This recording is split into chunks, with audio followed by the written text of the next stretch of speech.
धाकड़ खबर, बेखौफजुमा बेबाक अंदाज। नमस्कार। धाकड़ खबर के खास सेगमेंट बात जनता की में आपका एक बार फिर स्वागत है और मैं हूं आपके साथ रवि अरोड़ा। दोस्तों, जैसा कि आप जानते हैं कि इस सेगमेंट में हम उन मुद्दों पर बात करते हैं जिन पर आमतौर पर मेन स्ट्रीम मीडिया खामोश रहता है। आज भी हम एक ऐसा ही मुद्दा लेकर आए हैं। मुद्दा है गाय का।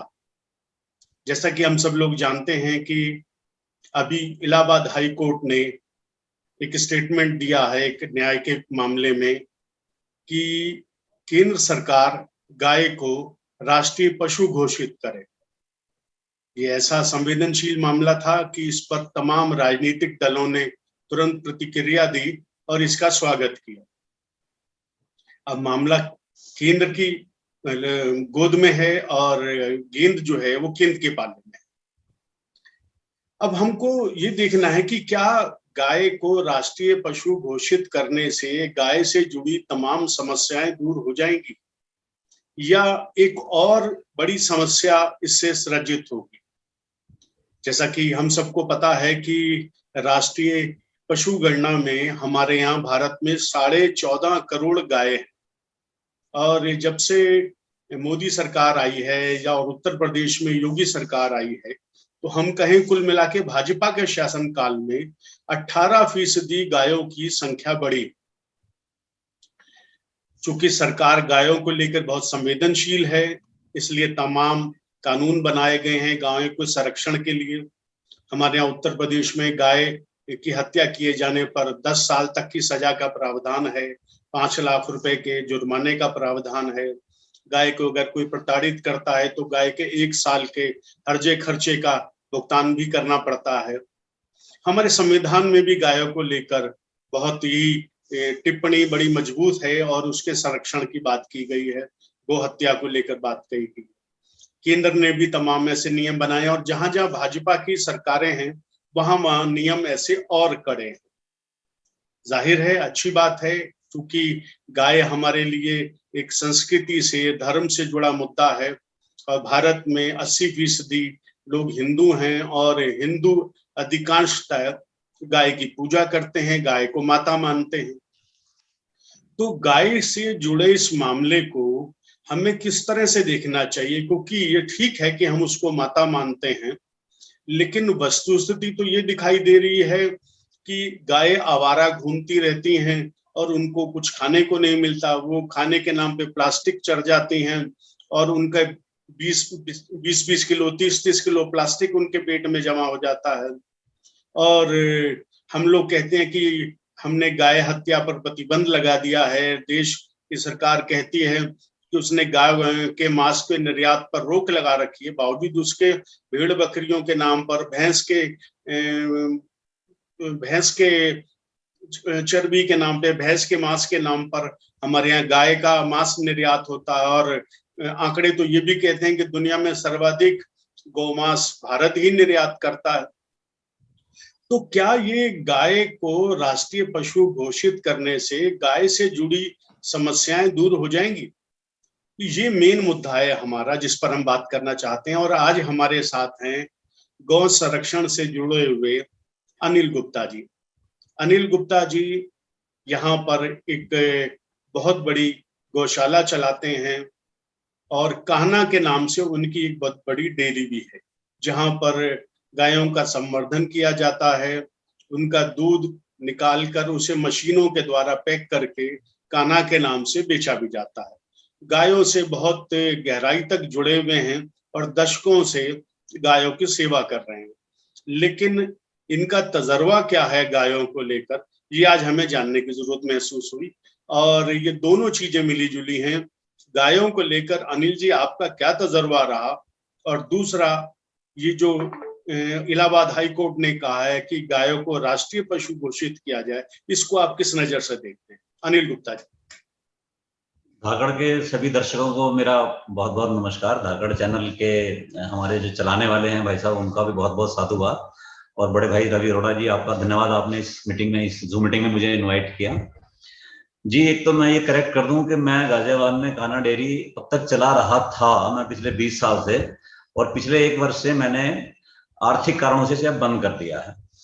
तो मैं अकेला ही ऐसा व्यक्ति नहीं हूं जिसने ऑर्गेनाइज सेक्टर में चलती हुई डेयरी बंद करी है, बल्कि गाजियाबाद में पिछले 20 वर्ष में लगभग 20 के लगभग बड़ी डेयरी ऐसी शुरू हुई जो ऑर्गेनाइज सेक्टर में थी, यानी कि जहां पर पशुपालन के काम में मजदूरों को इन्वॉल्व किया हुआ था, और वो डेयरीज बंद करनी पड़ी।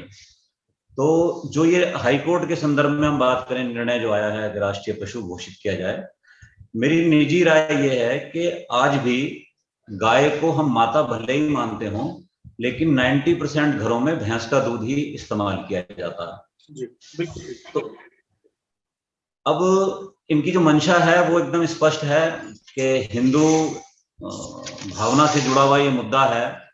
गाय के बहुत सारे हम लोगों के यहाँ मतलब देवी का स्थान है, गाय देवता है हमारी, लेकिन बावजूद इसके हमारी कथनी और करनी में फर्क है हम हिंदुओं की। मैंने बहुत प्रयास किया, मैं गाय के दूध के लाभ से खुद बहुत प्रभावित हूं, मैं अपने घर में गाय का दूध यूज करता हूं, लेकिन मेरी और मेरी टीम की तमाम कोशिशों के बावजूद भी गाय के दूध को भैंस के दूध से कमतर आंका जाता है। आज भी बाजार में गाय का दूध 15 से 20 रुपए लीटर सस्ता मिलता है भैंस के दूध के मुकाबले। दूसरी बात यह है कि अगर इनकी इंटेंशन भक्ति या हमारी आस्था को ध्यान में रख के गाय को सुरक्षा और उसकी बेहतर सेवा, मतलब देवी समान है, जब देवता मानते हैं, तो वो वाला अगर भाव है तो वो तो इससे कतई फुलफिल होता नहीं दिखता जी। कारण ये है कि कोई भी चीज जब तक सेल्फ सफिशिएंट ना हो, यानी कि वो इतनी उपयोगी ना हो कि उसका लोग उसे लालन पालन करें, उसे कोई नहीं पालता। इसका सबसे बड़ा उदाहरण ये है कि हमारे देश में हजारों हजार अनाथालय चल रहे हैं, जहां पर कि अपने बुजुर्गों को अनुपयोगी समझ लेने वाले या जिनको कोई देख रेख करने वाला नहीं है, उनको हम रखते हैं। तो गाय तो जहां तक आस्था की बात है, बहुत अच्छी बात है, लोगों की आस्था पूरी है। कोई मरेगा जिएगा पूजा होगी तो गाय के नाम के हाथ जोड़ेंगे और उसके लिए हम सब निकालेंगे, गोदान के लिए भी निकालेंगे।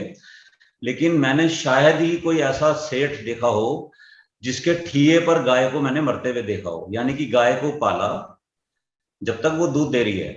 पहली बात तो गाय को हम लाते ही तब हैं जब वो ब्याह जाती है कहीं पर, गांव से जाकर गाय ले आते हैं लोग बाग, फिर बड़े गर्व से हम लोग शहर में बताते हैं, अपने मिलने जुलने वालों को बताते हैं कि मैं गाय की सेवा करता हूँ, गाय पालता हूँ।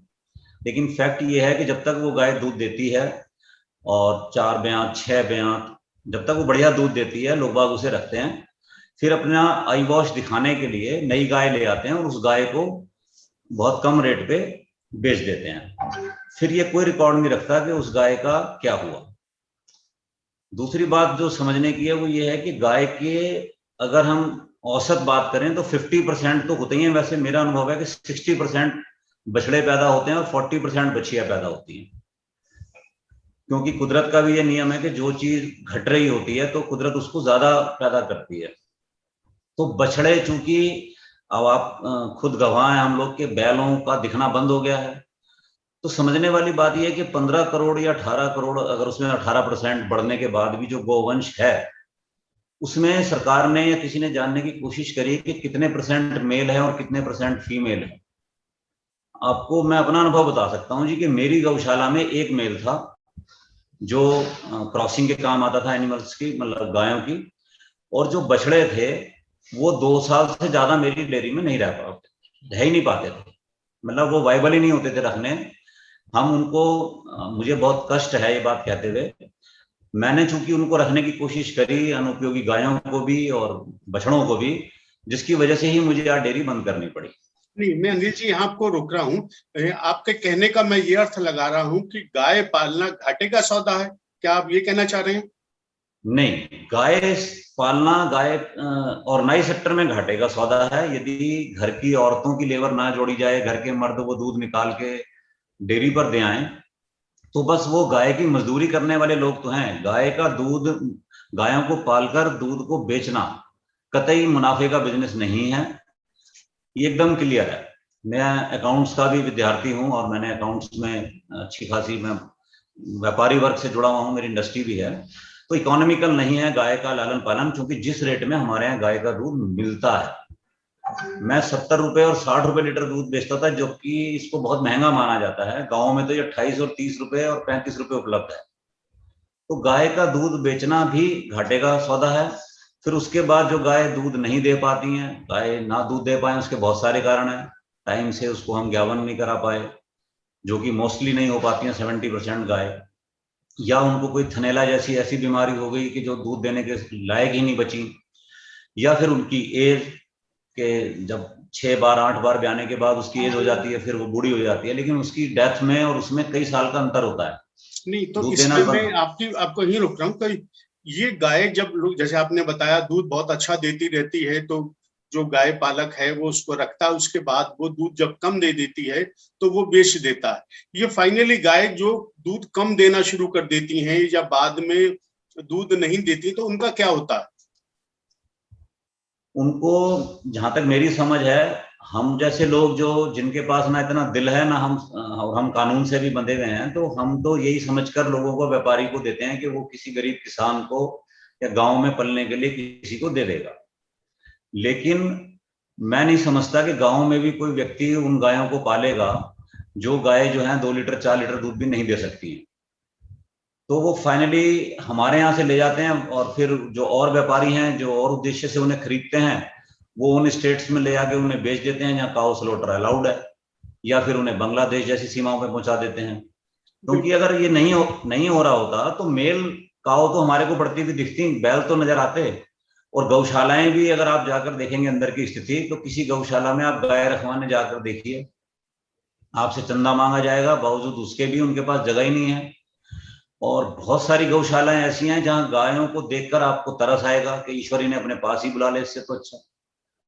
तो फैक्ट तो ये है कि बिना तैयारी के हम लोगों ने, या भारत का सरकार ने कहो कि मैं तो बल्कि सीधा सीधा राजनीति कहूंगा कि राजनीति के लिए इसको ये सब करा है। ना पब्लिक ये जानने में इंटरेस्टेड है कि गायों के साथ एक्चुअल में उनका कुछ भला हो रहा है या नहीं, बछड़ों को बेमौत मरने से कोई बचाया गया है कि नहीं, कुछ नहीं किया गया है। ये सिर्फ ऑय वॉश है, और पब्लिक हमारी सोई हुई है, जैसे अपने मुद्दों से खोई हुई है, ऐसी वो आस्था में बहकर बस खुश हो जाते हैं कि हमारे गाय को ये बल मिल गया और शायद हमने जीत हासिल कर ली किसी प्रकार की। लेकिन जिस निरीह प्राणी के लिए किया गया है उसको कोई लाभ मिलता नहीं दिखता।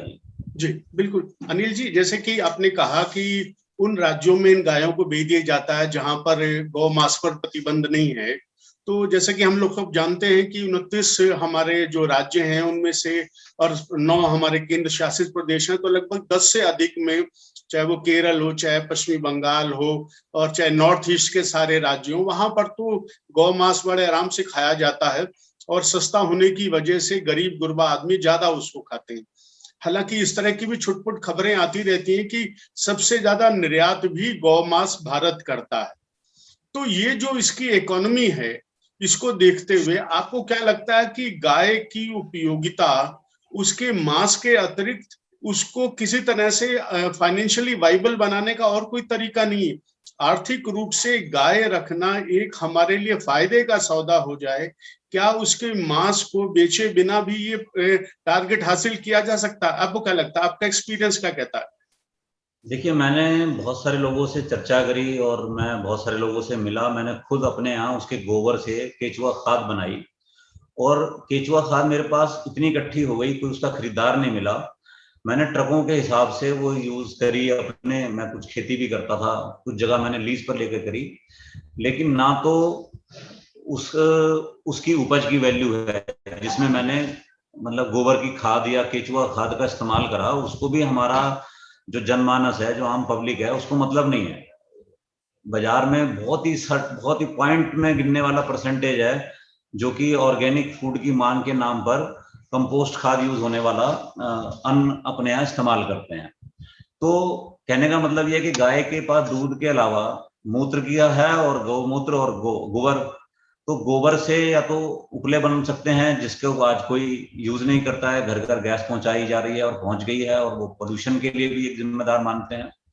दूसरे, वो हैंडी भी नहीं है उतना, मतलब इजी नहीं है उपलों पे खाना बनाना, तो गोबर की भी वो उपयोगिता नहीं रही। बहुत लोगों ने कोशिश करी कि उससे जो शव दहन की क्रिया होती है उसमें उसका इस्तेमाल हो जाए, लेकिन बहुत ही कम वो हो पाया है। तो honestly speaking as of now तो गाय की जो भी गाय से हमें मिल सकता है उसमें सबसे ज्यादा वैल्यू उसके चमड़े और उसके मांस की ही दिखाई पड़ रही है। उसके दूध या मूत्र या गोबर का हम जो है जो पंचगव्य जिसे कहते हैं उससे भी कुछ हम इकोनॉमी उसकी नहीं आ रही है। अनिल जी, जैसे कि हम लोग देखते हैं कि हमारे यहाँ गाय को लेकर बड़ी जबरदस्त राजनीति होती है और आए दिन अखबारों में ऐसी खबरें आती रहती हैं कि गौ हत्या के नाम पर लोगों ने कुछ लोगों को पकड़कर मारा पीटा और मॉब लिंचिंग हुई। तमाम ऐसी घटनाएं हैं। हालांकि नेशनल रिकॉर्ड ब्यूरो इसको, क्राइम रिकॉर्ड ब्यूरो इसको बहुत ज्यादा इसकी इस तरह से गणना भी नहीं करता कि कितने लोगों को गौ हत्या के नाम पर मारा गया, या किसी के पास कोई मांस ले जा रहा है तो उसे गौ मांस बताकर उसके साथ मार पिटाई कर दी गई। खासतौर पे अल्पसंख्यक वर्ग के साथ ऐसा हो रहा है। समाधान आपको क्या लगता है कि इसके नाम पर राजनीति ना हो? जैसे कि अब मैं देख रहा हूं कि इतना डर बैठा दिया गया है। जैसे खासतौर पर हम उत्तर प्रदेश की बात करें, मध्य प्रदेश में भी ऐसा है और राजस्थान में भी है थोड़ा बहुत, और बिहार में भी काफी हद तक है कि इतना डर बैठा दिया जाता है कि अगर आप कहीं मांस को लेकर जा रहे हैं तो उसको कहीं रास्ते में ड्राइवर को रोक के मार पिटाई ना कर दी जाए, और अगर सपोज वो कोई अल्पसंख्यक है तो उसकी जान को भी खतरा हो सकता है। और लोग इतने डर जाते हैं कि हमारे यहाँ जैसे आए दिन खबरें आती हैं कि खेतों में गाय घुस गई या सांड घुस गया, तो लोग जो है डर के मारे उस गाय को या सांड को नजदीक के किसी स्कूल में बंद कर देते हैं और उससे स्कूल की शिक्षा प्रभावित होती है। या सांड आए दिन लोगों को मार देते हैं। इसका भी कोई आंकड़ा हमारे यहाँ नेशनल क्राइम रिकॉर्ड ब्यूरो घोषित नहीं करता कि इतने लोगों को देश में साल भर में सांड के द्वारा उनकी मौत हुई, लेकिन ऐसी खबरें तो अखबारों में हम लोग देखते ही हैं। तो ये क्या राजनीतिक हथियार है गाय, या कुछ और भी इसके अतिरिक्त है? देखिए, मेरी निजी राय ये है कि जब तक हमारी आम जनता, मतलब चूंकि गाय का सीधा संबंध हिंदू सोच से है, हिंदू धर्म से है या हिंदू जीवन पद्धति से है, तो जो हम हिंदू लोग अपने आप को गाय के सेवक भक्त मानते हैं, सबसे बड़े जिम्मेदार वो हैं। हम लोगों के सामने डेयरियों में हम जब दूध लेने जाते हैं, हम देखते हैं कि ग्वाला जो है बछड़े को छोड़ता है ताकि वो दूध उसके थनों में उतर आए, और जैसे ही वो थनों में दूध आना शुरू होता है, वो मुंह मारता है थनों में, तो स्टिमुलेशन से उसका दूध आता है, जिसे देसी भाषा में पवासना कहते हैं। तो वो तुरंत उसे खींच के बांध देता है। गाय उसे चाटती रहती है और वो बछड़ा जो है भूखा ही वहां बंधा रहता है, इंतजार करता है कि मेरे लिए थनों में कुछ दूध बचेगा तो मेरा जीवन यापन होगा। लेकिन अगर इतना सा सर्वे पब्लिक कर ले डेयरियों में जाके कि गाय की बात कर रहे हैं, मैं तो भैंसों के लिए भी कहता हूं कि गाय का दूध पीते हैं, वो हमारी माँ है, तो भैंस का दूध उससे भी ज्यादा पिया जाता है, उसको तो कोई मौसी भी नहीं मानने को राजी है।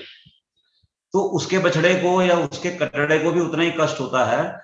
और 90% डेयरीज जो शहर में चल रही हैं, अगर वहां 20 गाय या भैंसे हैं तो वहां आपको 2 या 3 बच्चे भी नहीं मिलेंगे। अब आप इसका अर्थ समझ लीजिए क्या है। इसका अर्थ यही है कि दूध जितना निकाल सकते हैं वो निकाल लिया जाता है। बच्चा 6 महीने तक दूध पर ही आश्रित होता है, वो कुछ और खा नहीं सकता है। फाइनली वो भूख से उसकी आंतें चिपक जाती हैं, उसको पेट में कीड़े हो जाते हैं, और फिर ये कह दिया जाता है कि वो मर गया बच्चा, और उसके मुंह को जो है भूसा भर के और गाय या भैंस के आगे लटका देते हैं ताकि वो दूध दे दे। तो ये एक ऐसी क्रूएल्टी है जिसका पाप हम सबके ऊपर है। हम सब पापी हैं। हम अपनी आंखें बंद किए रहते हैं। अपनी भक्ति के नाम पर तो हम लोगों की जान लेने के लिए दीवाने हो जाते हैं, लेकिन हम अकल का रास्ता खोलने को राजी नहीं है कि हम जिसका दूध पी रहे हैं किस कॉस्ट पे पी रहे हैं। उस गाय के या उस भैंस के बच्चे को भी उसमें से 1-2 लीटर दूध मिलना चाहिए। वो दूध हम उसके लिए नहीं छोड़ते, उसको अकाल मृत्यु की ओर धकेलते हैं और अपने घर में दूध ला के बड़े खुश होते हैं कि जी मैं तो अपने सामने निकलवा के लाया। तो इसका मतलब जी आप जो कह रहे हैं, तो ये तो सरासर एक तरह की क्रूएलिटी है ही। और इसका मतलब जो पूरी दुनिया में एक वेगन का जो मूवमेंट है कि ये गाय का दूध भी या भैंस का दूध भी एक तरह का मांसाहार है, ये भी नॉन वेज की श्रेणी में आता है। तो क्या संभव है कि पूरी दुनिया इस तरह से वेगन हो जाए? और या इसके अलावा भी आपको लगता है कि गाय की उपयोगिता बढ़ाने का कोई और समाधान हो सकता है? देखिए, पूरी दुनिया एक साथ वेगन हो जाए ये तो इसलिए भी संभव नहीं है कि हमारे यहाँ मांसाहारी आज तक खत्म नहीं हो पाया पूरी दुनिया में, और आज भी 2/3 हमारी जो दुनिया की आबादी जो है वो मांसाहारी है। और भारत में भी हम लोग इतना बेशक कहते हों, लेकिन हमारे यहाँ कुल मिला के 30% लोग भी ऐसे नहीं है जो प्योरली वेजिटेरियन हों। हमारे यहाँ नॉनवेज खाया जाता है, आदिवासी हों, दलित हों, मुस्लिम हों, ये इस तरह की, ईसाई हों, यहाँ तो बड़े चाव से खाया जाता है। और हिंदुओं में भी आधे से ज्यादा हिंदू जो है वो मांसाहार करते हैं। तो क्या जब मांसाहारी हम खत्म नहीं कर पाए दुनिया से, तो ये दूध को लेकर जो क्रुएलिटी है जो वाकई हैरान कर देने वाली है और डराने वाली है, बड़ी खौफनाक है जो आपने बताई, तो क्या तरीका है इसका, किस तरह से बचा जाए? और दूसरी सबसे बड़ी बात कि जो सुप्रीम कोर्ट ने, ये इलाहाबाद हाई कोर्ट ने कहा है, वाकई मुझे तो बहुत अच्छा लगा कि गाय को जब हम हजारों साल से पूजते आ रहे हैं, उसको हम माँ कह रहे हैं, अगर हम उसको राष्ट्रीय पशु घोषित कर देते हैं तो उसमें ऐतराज क्या है? हम कर सकते हैं, लेकिन क्या सिर्फ इतने भर से गाय का हम भला कर पाएंगे? मैं ये जानना चाहता हूं आपसे। वो आपकी बात के दो तरह, तो आपने साइंटिफिक प्रीव्यू में बात करी कि वेगान वाली बात, तो मैं कहता हूं कि भारतीय परिप्रेक्ष्य में बात करनी चाहिए हमें। भारत के परिप्रेक्ष्य में यह है कि गाय को माता माना ही इसलिए गया था, हमारे शास्त्रों में तो गाय का दूध अमृत के समान जी। दूसरी बात, हमारे यहाँ गाय का दूध, मक्खन, हमारे कान्हा भगवान उसी से जुड़े हैं, तो हमारे यहाँ तो दूध पीना बिल्कुल सौभाग्य की बात है, गाय का दूध पीना। और हर पूजा अर्चना में, चरणामृत में हमारे यहाँ गाय के दूध का इस्तेमाल होता है। तो इसको इससे अलग रखते हैं, वेगान वाले इशू को, वो एक बड़ा लार्जर प्रोस्पेक्ट हो गया। जो बात हाई कोर्ट ने कही है उसकी इंटेंशन की मैं बात कर रहा था कि उसकी इंटेंशन फुलफिल करने के लिए हमारे जनमानस को सेंसिटिव होना पड़ेगा, ओपन माइंडेड होना पड़ेगा, समझदार होना पड़ेगा।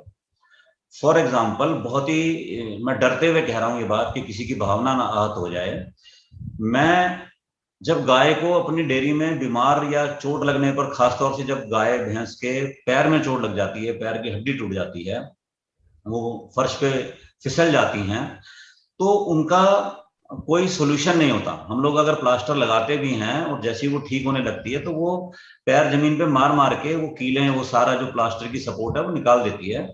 और गाय भैंस के साथ एक दुखद पहलू ये है कि जब ये 300-400 किलो का शरीर जब जमीन पर टिक जाता है और फिर ये 2 या 3 दिन नहीं उठती हैं, तो ये फिर कभी नहीं उठती हैं। तो फिर इनके साथ क्या होता है कि ये तड़फ तड़फ के इन्हें मरना होता है, ये कीड़े पड़ जाते हैं इनकी बॉडी में, और मतलब बहुत दर्दनाक मौत की तरफ हो जाती हैं। और 5 से 10 दिन, 12 दिन, 15 दिन भी किसी किसी एनिमल को लग जाते हैं, और उसमें पूरी डेयरी में बहुत बुरा माहौल सा बन जाता है। तो उस वक्त कई बार साइंटिफिक रूप से लगता है कि क्यों नहीं हमारे को इस बात की अनुमति हो कि हम इसको इच्छा मृत्यु दे दें, जब पक्के से पता है कि इस गाय को नहीं बचना है, लेकिन कानून इसकी अनुमति नहीं देता। और आंखों के सामने 99% जनता को वो कष्ट देखने को नहीं मिलता, तो लोगों को पता ही नहीं होता। ये मैं कहने की हिम्मत इसलिए कर रहा हूं कि मैं खुद बहुत सहृदय इस मामले में, बहुत मेरे को तकलीफ होती है कि किसी को भी कष्ट हो। आपने जो बात कही, मैं गाय को नहीं, मैं तो भैंस के बच्चे को भी तड़पते हुए देखूंगा कि उसकी आंतें चिपक गई बिना भोजन के, तो मेरे को उतना ही कष्ट होगा जितना गाय के बछिया या बछड़े से होगा। और सिमिलरली बकरी के साथ भी मैं सोच के बहुत दुखी होता हूं कि आज इसके बच्चे दूध पी रहे हैं, कल ये कट जाएगी। तो ये तो संवेदना की बात है कि आपने तय कर लिया कि हम गाय के बच्चे को या गाय को तो देखकर दुखी होंगे, और जो समकक्ष हैं, भैंस और बकरी तो बिल्कुल उसके समकक्ष हैं, ऊंट तो बिल्कुल उसके समकक्ष है, पर उसके बच्चों के प्रति भी हमारी संवेदना मर चुकी है। तो मेरा यही मानना है कि अगर कोई जिम्मेदार है या गुनहगार है तो वो पब्लिक है। राजनीतिज्ञ तभी कर पाते हैं जब हम लोग उनको एक मौके देते हैं। हम जब पागल हो जाते हैं इस बात पे कि ये आदमी गाय को ले जा रहा है, अब ये समझिए कि हम हिंदू नस्ल की, मतलब भारतीय नस्ल की गायों को, अगर साहिवाल या गिर गाय है, उनको दूसरे प्रदेशों से लाना चाहें तो वह व्यापार बंद हो चुका है। कारण कि ये जो उन्मादी जनता है, भीड़ है, जो अपने आप को स्वयंभू गोरक्षक बने हुए हैं, ये लोग ये हम सभी जानते हैं कि इसमें अल्पसंख्यक उसके लोग ज्यादा हैं जो इनकी ट्रेडिंग में लगे हुए हैं। ट्रेडिंग जब मैं बोलता हूँ तो बहुत बड़ा बिजनेस है कि गायों को एक प्रदेश से दूसरे प्रदेश में ले जाना, उनको लाके अपनी डेयरी में रखना, उनको बच्चियों को बड़ी करके बेचना, उनका धंधा है, व्यापार है, उसमें कोई बैड इंटेंशन नहीं है, वो असली सेवा कर रहे होते हैं। पर हमारी उन्मादी जनता उन लोगों को भी, निरीह लोगों को पकड़ के पीट देती है जो दुधारू पशु एक प्रदेश से लाके और यूपी जैसी जगह में बेचना चाह रहे हैं, हम खरीद रहे हैं। हमें तमाम सर्टिफिकेट देने पड़ते हैं, अपने डीएम से लिखवाओ, वहां पे लिखवाओ, और उसको भी ये उन्मादी लोग फाड़ के फेंक देते हैं। तो पिछले कई सालों से अगर कोई यहाँ पर गाजियाबाद में गिर या साहिवाल गाय खरीदना चाहे तो उसको मिलेगी नहीं। ये केवल इसी वहशीपन और कम अकली और बेवकूफी का नमूना है जो हमने आस्था के नाम पे बनाया है। और कहीं ना कहीं मैं पर्सनली ये मानता हूं कि हम लोग जिनको गाली देते हैं, जिनसे नफरत करते हैं, उनकी कट्टरवाद की वजह से वही कट्टरवाद आज हम अपने अंदर लाते जा रहे हैं, समझ पीछे रखते जा रहे हैं और अपनी आस्था नाम पर कट्टरवाद फैला रहे हैं। बहुत तो मेरा पुनः ये मानना है जी पुनः ये मानना है कि इसमें वाकई और बड़ी खुलकर आपने अपनी बात कही। और ये वाकई इसको बारे में जनता को भी सोचना चाहिए, सरकारों को भी सोचना चाहिए। और हमको चूंकि समय की भी सीमा है और आपने बहुत विस्तार से अपनी बात कही है, और कुल मिला के मैं बात को इस तरह से कंक्लूड करना चाहूंगा कि ये जो इलाहाबाद हाई कोर्ट ने फैसला दिया है इसका स्वागत है, और बिल्कुल गाय को राष्ट्रीय पशु घोषित किया जाना चाहिए। हालांकि मुझे लगता है इस पर भी राजनीति होगी कि गाय तो पशु है ही नहीं, वो तो हमारी माता है, उसको हम पशु ही नहीं मानते, इस पर भी एक राजनीति होगी। तो मुझे लगता है गाय को लेकर राजनीति कम और संवेदना के साथ रखा जाए तो ज्यादा अच्छा रहेगा, जिन संवेदनाओं का आपने जिक्र किया। और जब बिना संवेदना के अगर हम गाय को इस तरह से लेकर चलेंगे और उस पर राजनीति करेंगे, उसके साथ क्रूरता भी करेंगे और उसे माता भी मानेंगे, तो हम तो गाय का भला कर पाएंगे ना अपना भला कर पाएंगे। अगर हमें गाय का भला करना है तो उसको आर्थिक उसके भी कारण ढूंढने होंगे, किस तरह से उसको वाइबल बनाना है इस पर भी विचार करना होगा, और तमाम मुद्दों को तमाम पहलुओं से देखना पड़ेगा, खुले मन से देखना पड़ेगा, बिना राजनीति के देखना पड़ेगा। तो ये मुझे, हाँ अनिल जी कुछ और कह रहे हैं शायद, जी प्लीज। एक बात सिर्फ ये कहने का मन है बहुत जोर से कि ये अधिकार हमें कोई नहीं देता कि हम किसी को माता मानते हैं और उसे भूखा भी रखते हैं और उसके बच्चों से भी दुरुपयोग करते हैं, और इसको अपनी आस्था कहकर जिन अननेसेसरी जो हम नफरत करते हैं लोगों से और देखते ही भावना बना लेते हैं कि ये अगर गाय को लेके जा रहे हैं तो इनकी भावना इसे काटने की है। तो मैं आपको बता दूं कि मैं गांव-गांव घूमा हूं, जब मैं गाय लेने जाता था, जिन अल्पसंख्यक समुदाय के लोगों के यहाँ से मैं भैंस या गाय खरीद के लाता था, वो भी उसको उतने ही लाड से पालते थे जितने हमारे हिंदू लोग पालते हैं, क्योंकि वो उनके धनोपार्जन का, उनकी जीविका का माध्यम है। गाय, वो कोई भी ऐसा बेवकूफ मैंने नहीं देखा जो कि दूध देती गाय को काटता हो, और जहां भी कटती होंगी वो अनुपयोगी गाय ही कटती होंगी। बाकी जो लोग चोरी चकारी करके बेचते हैं उनकी बात हो रहा है। तो मेरा पुनः विनम्र आग्रह है आपके माध्यम से, इस चैनल के माध्यम से, कि हम लोग आस्था में और समझ में एक संतुलन बनाएं, अपने आपसी प्रेम को ना बिगाड़ें और इसको कोई विजय के रूप में ना देखें कि गाय को राष्ट्रीय माता मिलने से हमारी कोई विजय हो गई है, बल्कि अपनी जिम्मेदारी को ज्यादा समझें कि अब हमें और क्या करना होगा। कि अब तो सरकार ने भी इसे मान लिया, पहली बात तो आपके धर्म ने मान रखा था माता, अब सरकार ने राष्ट्रीय पशु मान लिया, तो हमारी जिम्मेदारी तो 10 गुना बढ़ गई कि अब कोई पॉलिथीन ना खाए, अब किसी का बच्चा भूखा ना मरे गाय का। तो ये मैं कहना चाह रहा हूँ। नहीं, बिल्कुल ठीक बात। और जो आपने बात कही है, लगभग आज से 81-82 साल पहले नेहरू जी ने भी ऐसे ही कहा था। उनका एक पूरा लेख है इस पर कि किस तरीके से गाय को हम अपने से जोड़ें और गाय के नाम पर हम हिंसा ना करें, और जो लोग गाय का मांस खाते हैं उनको किस तरह से हम इस पे जागरूक करें कि वो गाय का मांस ना खाएं, क्योंकि ये कुछ लोगों की धर्म से जुड़ा हुआ है और धार्मिक आस्थाओं से जुड़ा हुआ है। लेकिन कुल मिला के बाद में अपनी यही कंक्लूड करता हूं कि हमारे यहाँ गाय को लेकर पाखंड तो बहुत है, और जिस पाखंड का आपने जिक्र किया, पाखंड तो बहुत है लेकिन संवेदना नहीं है। और एक मुझे बड़ा मशहूर शेर याद आ रहा है, उससे मैं अपनी बात को यहीं समाप्त करूंगा कि राम नामी ओढ़कर चढ़ता है लंगड़ा पाप भी, राम नामी ओढ़कर चलता है लंगड़ा पाप भी, हर सती चोरे के चारों ओर उल्टाओं की भीड़। बहुत बहुत शुक्रिया अनिल जी। बहुत बहुत शुक्रिया, धन्यवाद, नमस्कार।